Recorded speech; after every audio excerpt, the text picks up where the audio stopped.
எல்லாருக்கும் வணக்கம்.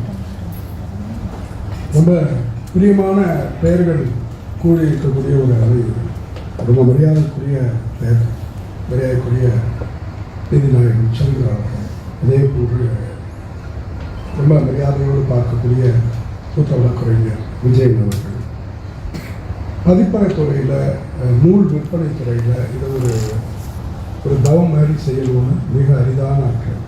பெரிய காலகட்டத்தில் எனக்கு சிறு வயதில் ஆரம்பித்தேன், கிரியாராமகிருஷ்ணன் ஆரம்பித்தேன். அதற்கு தமிழில் ஒரு மரபு இருக்குது அப்படின்னு நினைக்கிறேன். முன்னாடி சக்தி வைகோடன் இப்படி போயிடலாம். நான் என்னுடைய காலத்தில் பார்த்த என்னுடைய நாயகர்கள் இந்த வர நினைக்கிறேன். அது எவ்வளவு சிரமங்கள் இருந்தாலும் கூட அந்த சிரமங்களுக்கு மத்தியில் செய்யணும் அப்படின்னு நினைக்கக்கூடிய அந்த மாதிரியான ஒரு பதிப்பகமாக சீர்மையை நடத்தணும்னு முன்னெடுத்துட்டு இருக்கக்கூடிய ஒரு வயசு. ஸோ இது எல்லாருடைய பேர்களுமே ரொம்ப நெருக்கமான பேர்கள். எனக்குமே கிட்டத்தட்ட ஓராண்டுக்கு அப்புறம் கலந்துக்கக்கூடிய முதல் நிகழ்ச்சி புதிய தலைமுறையில் ஜாயின் பண்ணதுக்கப்புறம் போகிறதுக்கு எங்கேயுமே நேரம் இருந்ததில்லை. ஒரு நாளைக்கு ஒரு 4-5 மணி நேரம் தூங்குறதுக்கு நேரம் கிடைச்சாலே அது அதிகம் ஒரு டைம் போச்சு. அப்படி இருக்கும்போது இது ரொம்ப சந்தோஷமான ஒன்று.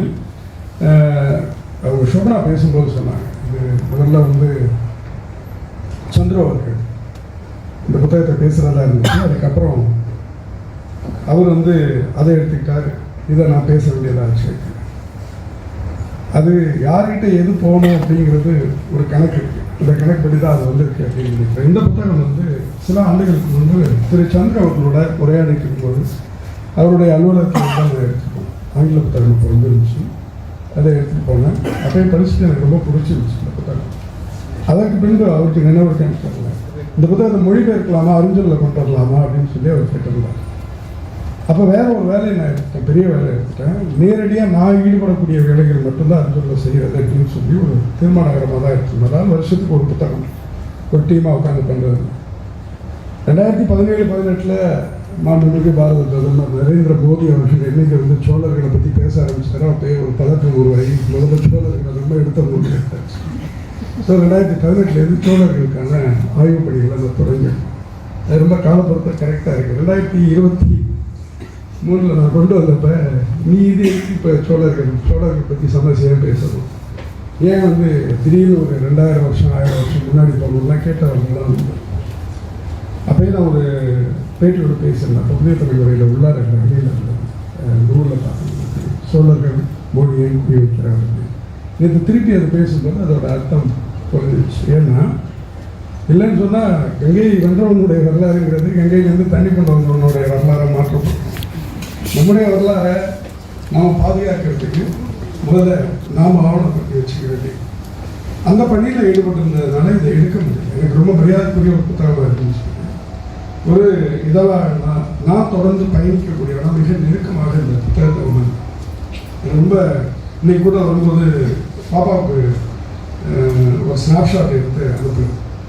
அது என்ன அப்படின்னு சொன்னால் அதோடைய தேங்க்ஸ் நோட் ஆரம்பத்தில் நூலாசிரியர் சுசித்ரா விஜயன் அவர்கள் சிலருக்கெல்லாம் நன்றி சொல்லியிருக்காங்க. அதில் அப்பாவுக்கு நன்றி சொல்லியிருக்காங்க.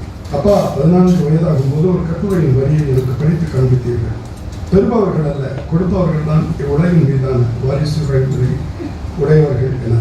வாரிசுரிமை உடையவர்கள் பொன்மொழிகளுக்குன்னே நான் வைத்திருந்த நோட்டு புத்தகத்தில் இந்த வரிகளை உடனே கொடுத்துக் கொண்டேன். இவ்வுலகின் மீதான வாரிசுரிமையை பெறுவதற்கு எந்த வரிகளாம் வீட்டின் 4 சுரங்களே உலகமாக இருந்த 14 வயது சிறுமிக்குள் எத்தனை பிரம்மாண்ட சிந்தனையை விதைத்தீர்கள் அப்படின்னு சொல்லி அந்த நோட்டு ஆரம்பித்தேன்.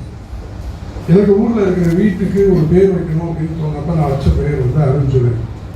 என்ன அதுக்கான பேராக இருக்கணும் அப்படின்னு நினச்சதுன்னா, இங்கேருந்து ஒரு குட்னஸ் போகணும், இங்கே வரவங்க எல்லாருக்கும் இதுலேருந்து ஒரு குட்னஸ் போகணும். அப்படி தான் அருஞ்சொலிங்கிற பேரும் அருஞ்சொல். அது எதுவும் ரொம்ப ரொம்ப பழசாக இருக்குது. அருஞ்சொல் பொருள் திறகைங்கிறதுலாம் நீங்கள் கேட்டதுலாம் நல்லது, குட்னஸ் அதை நம்மள்டேருந்து போகணும் அப்படிங்கிறது தான் ஒரே நோக்கமாக இருக்குது. இப்போ குழந்தைகள்கிட்ட கூட நான் படிக்க அவங்க என்ன படிக்கணும் அப்படின்னு சொல்லும் போதெல்லாம் நான் சொல்கிறது ஒரே விஷயமா தான் இருக்கும். என்ன இருக்கும்னா, சொசைட்டிக்கு பயன்படுற மாரி ஏதாவது பண்ணுங்க. அப்புறம் கொஞ்சம் எத்திக்கலாக குழந்தைகளை வளர்த்துறதுனால நம்ம எதிர்கொள்ளக்கூடிய பிரச்சனை அவங்களுக்கு வரும் அப்படிங்கிறது. அதனால் என்ன சொல்லுவோம் அப்படின்னா, ரொம்ப எளிமையாக இருங்க, சிஸ்டத்தோடு ரொம்ப சேர்ந்து தான் பணியாற்றணும்னு நினைக்காது. எந்த நேரத்துலேயும் சிஸ்டம் அவங்களை உதறக்கும்.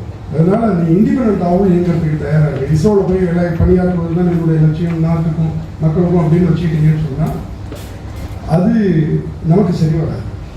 நீங்கள் நேரடியாக எந்த நேரத்துல இருந்தும் ஒரு தொடக்கப்பட்டால் ரோட்டில் வந்து உட்காந்து மக்களுக்கு பணியாற்றக்கூடிய வேலையா எதெல்லாம் இருக்குதோ அதெல்லாம் பண்ணிட்டு சொல்லி தான் குழந்தைகள் 2 குழந்தைகள் தான் வரும். அப்போ அந்த பின்னணியிலேருந்து பார்க்கும்போது தான் இந்த வார்த்தை திரு விஜயன் அவர்கள் சொன்ன அந்த வார்த்தை வந்து ஒரு தந்தையாக வந்து நீ மீண்டும் ஒரு சந்தோஷத்தை பெற்ற. நான் முதல் முறை ஆங்கில புத்தகம் படிக்கும்போது அதெல்லாம் படிக்கணும். இன்னைக்கு படிக்கும்போது தான் பார்க்கும்போது தான் இது ரொம்ப நெருக்கமாக இருந்துச்சு. அதனால தொடர்ந்து பயணித்து கொண்டு இருப்போம். 20 ஆண்டுகளில் வேலை பண்ணுறது நிறைய புத்தகங்கள் பற்றி எல்லாம் சொன்னேன். நான் பிரியப்பட்டு வேலை பண்ணுறது அப்படிங்கிறது மக்கள்கிட்ட பயணிக்கிறது. கிட்டத்தட்ட சுசித்ராவுடைய இந்த புத்தகத்தை வந்து ரொம்ப மனதுக்கு நெருக்கமாக கருதுறதுக்கு வேறு சில முக்கியமான காரணங்கள் இருக்குது. அதில் பிரதானமானது என்ன அப்படின்னா, மனிதர்களோடு உரையாடும் போது தான் நாம் வச்சுட்டு இருக்கக்கூடிய அந்த கருத்துகள் சிந்தனைகள் இது எல்லாத்தையும் அது எப்படி மாற்றி வடிவமைக்கும், ஒரு இடம் அங்கே போனதுக்கப்புறம் என்னவா மாறும் அப்படிங்கிறத பார்க்கணும். அது வந்து தொடர்ந்து இப்போ இந்தியாவுடைய எல்லை அப்படிங்கிறது நில எல்லைங்களே கிட்டத்தட்ட 15,000 கிலோமீட்டருக்கு விரிஞ்சு சுசித்ரா அதில் 9,000 கிலோமீட்டர் பயணிச்சு அவங்க பயணம் பண்ண அந்த எல்லைகள்லாம் அப்படி பார்க்கும்போது நான் அவ்வளோ டென்ஸ்டாக போகிறேன். ஆனால் அதனுடைய வேறு ரூபத்தில் கிழக்கு மேற்கு வடக்கு நல்லா பார்க்கணும் சுற்றி தெரிஞ்சு அப்போ ரொம்ப நெருக்கமாக இருந்துச்சு. பல விஷயங்கள் பார்க்கும்போது இது வெறுமனே ஒரு வரலாற்றை வைத்துக்கொண்டு எழுதக்கூடிய அந்த விஷயங்கள் அல்லது ஒரு சுற்றுலா பயணிக்கு போயிட்டு அங்கே பார்க்கக்கூடிய விஷயங்களை பற்றி எழுதும். மனிதர்களோட உரையாடல் இதில் மிக முக்கியமான பங்கு வகிக்கும். பலதரப்பட்ட மனிதர்கள் உளவாளின்னு சொல்லப்படக்கூடிய ஒருத்தர் வராங்க, சாதாரண மனிதர்கள் வராங்க, இராணுவ வீரர்கள் வராங்க, மாற்றுத்திறப்பினர் வராங்க. எல்லையில்லா உரையாடல் வந்துட்டு இந்த உரையாடல்ங்கிறது நாம் தேசம் பற்றிய சித்திரம் என்னவா இருக்கு அந்த சித்திரத்தை மாற்றி வச்சுட்டே இருக்கும். ஒரே ஒரு சின்ன எனக்கு நேரம் குறுகியதாக இருக்கிறதுனால குட்டியாக சொல்லிட்டு இருந்தாலும் அப்படின்னு நினைக்கிறேன். திரிபுரா பயணத்தை அங்கே வங்கதேச எல்லையோட கைவிடக்கூடிய ஒரு பகுதி. அதில் ஒரு இடத்துல குளம் நடுவில் குளத்தினுடைய இக்கரை ஒரு நல்ல குளம் ஒரு கோயில் அந்த குளக்கரையில் இருக்கு. அந்த பக்கம் ஒரு கரை தெரியல, கொஞ்சம் தூரமாக தான் தெரியுது, ஒரு வேலி சரியா. அதை ஒட்டி ஒரு ட்ரெயின் போயிட்டு ட்ரெயினில் ஏதோ ஒரு வாகனம் போயிட்டு ட்ரெயின் வாகனம் இந்த வாகனம் போயிட்டு இருக்கிறது இந்த குளக்கரை. இப்போ இங்கே உட்காந்துருப்பாங்க அந்த அந்த சிவர் இல்லையா, இது இந்தியா அது வங்கதேசம் அப்படின்னா அப்படி நீ யோசிச்சு பாருங்க. ஒரு குளக்கரை ஒரு கிராமத்தில் நம்ம இருக்கிற தெருவில் இருக்கக்கூடிய ஒரு குளக்கரை அந்த அங்கே இருக்கிற மனிதனுக்கும் இங்கே இருக்கிற மனிதனுக்கும் என்ன பண்பாடு மாறிட முடியும்?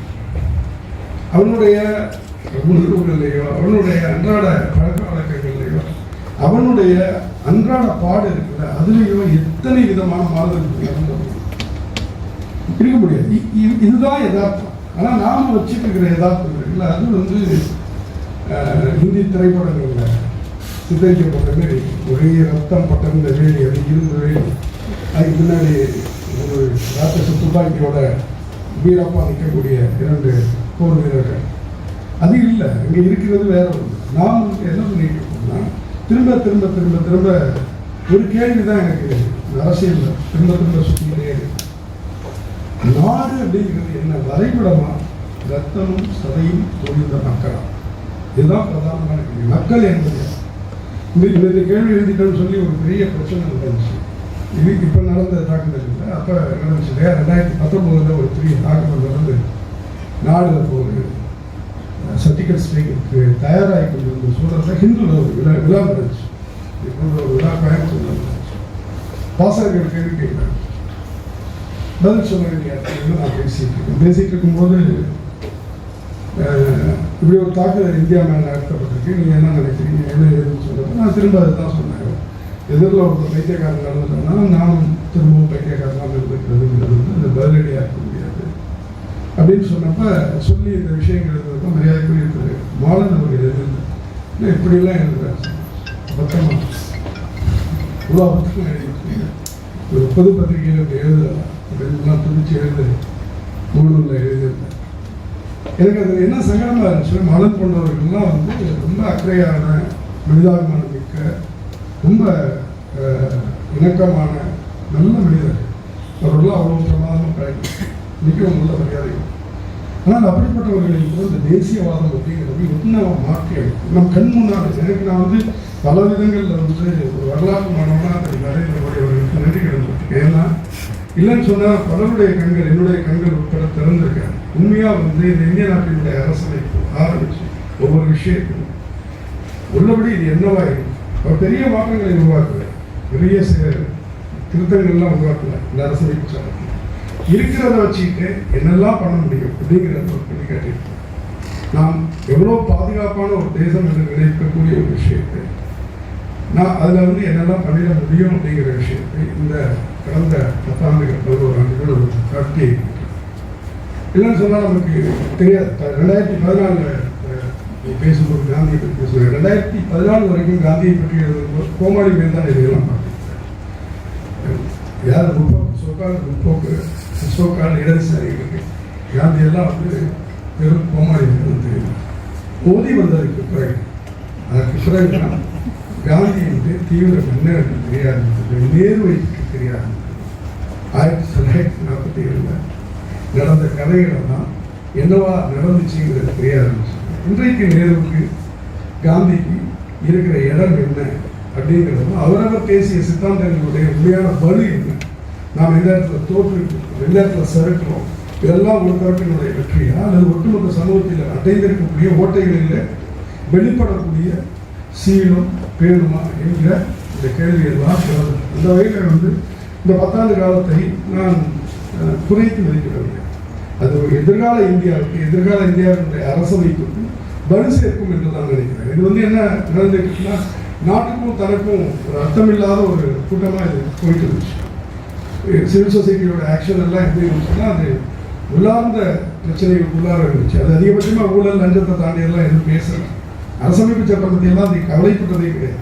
ஏன்னா இந்த 10 ஆண்டுகளில் அம்பேத்கர் பேசப்படுகிறது, அரசமைப்பு சட்டம் பேசப்படுகிறது. காங்கிரஸ் போன்ற ஒரு பெரிய இயக்கம் போராட்டத்திலாம் அரசமைப்பு சட்டத்தை தூக்கிட்டு போகுது இல்லையா. எல்லா இடங்களிலும் இது சம்பந்தமான விவாதங்கள் வந்து இந்த தலைமுறையினர் வந்து இதை துடிப்போடு பேச ஆரம்பிக்கிறார்கள். இதெல்லாம் நல்லது.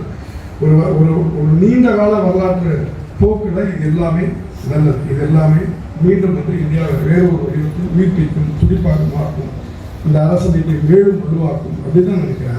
அந்த அந்த பணி அதெல்லாம் வந்து எங்கேருந்து நடக்குதுன்னா, இந்த மாதிரி ஒரு விஷயம் நடக்கும்போது பல திரிப்புகள் நடக்கும். அதெல்லாம் ஒன்றோட ஒன்று நேரடியாக செயல்பாடு தளத்தில் வந்து 2014 மோடி அவர்கள் வந்திருக்கவில்லை என்றால் 2018 அறிஞர் அண்ணாவினுடைய மாபெரும் தமிழ்கணம் புத்தகத்தை நான் துவைத்திருப்பேனா என்று எனக்கு தெரியாது. 2020 சோழர்கள் என்ற புத்தகத்துக்கான ஒரு பெருமொழியில் இறங்கியிருப்பேனா என்று எனக்கு தெரியாது. ஸோ இதெல்லாம் வந்து மறைமுக கிரியாகும். ஆனால் இது ஒட்டுமொத்தமாக நடக்கும்போது ஒரு பெரிய விஷயத்தை தான் செய்யும். இந்த புத்தகத்தினை படிக்கும் போது அவர்கிட்ட நான் கேட்குறேன், இது என்ன விஷயத்துலேருந்து இது தொடங்கிடுச்சு, எந்த புள்ளியிலேருந்து தொடங்கிடுச்சு, இதெல்லாம் இதுக்கு பெரிய உந்து சக்தியாக இருந்துச்சு. அவர் சில காரணங்களை கேட்கிறார். அதை தாண்டி சொல்லும்போது எனக்கு நான் புரிஞ்சுக்கிட்டது இந்த காலகட்டம் அதை செய்கிறார். அதுக்கு பின்னாடி வந்து ஒரு அசாத்தியமான ஒரு நல்லுணர்வு அதில் இருக்கிறது எனக்கு ரொம்ப பிடிச்சிருக்க விஷயம். அது ஒரு வறட்சித்தனமான மொழியை பேசுகிறேன்.